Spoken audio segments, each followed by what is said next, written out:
বিসমিল্লাহির রহমানির রহিম। আমরা যারা 6 বা 7-এ পড়ি তাদের জন্য কিছু সূত্র যেটি অপরিহার্য বীজগণিতিক অঙ্ক করার সময়। তাহলে আমরা জানি বর্গের সূত্র, আমরা মান নির্ণয়ের সূত্র অনেক সময় এলোমেলো করে ফেলি। সেই হিসাবে আজকে একটু হালকা টিপস দিব যেভাবে মনে রাখা যায় বা সহযোগিতা করব। a plus B whole square equal, আমরা জানি বর্গের যেটা সূত্র a plus B whole square equal A square plus 2ac plus B square.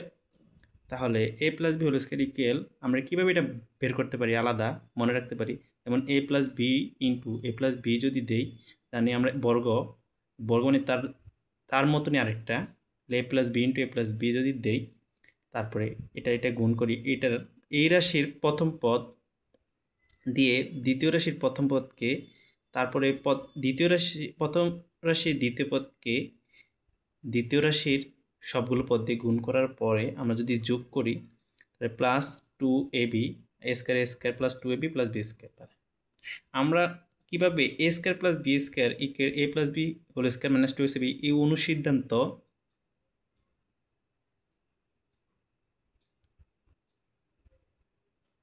সিদ্ধান্ত মনে রাখতে পারি। আমরা জানি a plus B whole square equal A square plus 2ab plus B square, বা a plus B whole square. আমরা যদি উভয় পাশে মাইনাস দ্বারা বিয়োগ করি, মাইনাস 2ab বিয়োগ করি, তাহলে a plus B whole square equal A square plus B square plus 2ab, এই পাশে minus 2ab plus 2ab equal 0। আর এই জায়গায় যে মাইনাস 2ab এই পাশে এটা প্রতিবেদন করলাম, আমরা ওই পাশে পক্ষান্তর করলাম। আর a plus B whole square, তাহলে a প্লাস বি স্কয়ার এই পাশে নিয়ে আমরা এটাকে পক্ষান্তর করলাম, তাহলে a square plus B square আর minus 2ac a plus B whole square, তাহলে a square plus B square equal a plus B whole square minus 2ac a square plus B square equal a plus B whole square minus 2b, যা একেবারেই সূত্র প্রমাণিত। আমরা আবার কিছু সূত্র জানি। a plus B whole square, আমরা যেমন 4ab যেটা সূত্র জানি, a plus B whole square equal a minus B whole square plus 4ab a minus B whole square equal a plus B whole square minus 4ab। আমরা এই সূত্র থেকে কিভাবে 4ab আর ab সূত্র আমরা পেতে পারি সেই বিষয়টি আমরা একটু ব্যাখ্যা করব।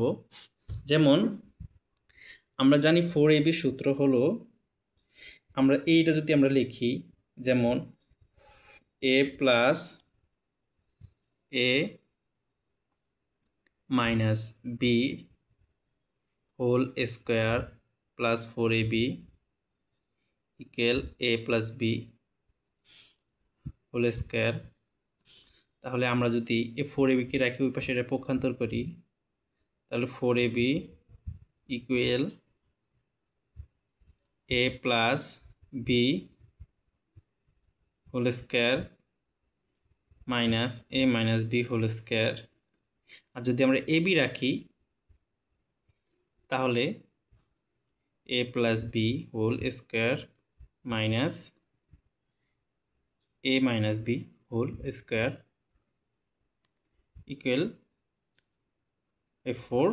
তাহলে আমরা সহজেই সূত্রটাকে মনে রাখতে পারি ab দ্বারা। আমরা সূত্রটি তাহলে পাইলাম কি, ab equal a plus B whole square minus a minus B whole square, যেটি 4 a plus B whole square a minus B whole square plus 4ab, যেটা আমাকে 4ab সূত্র বলি, সেটা থেকে আমরা সহজে এটা মনে রাখতে পারি। তাহলে ভিডিওটি ভালো লাগলে অবশ্যই লাইক করবেন, কমেন্ট করবেন।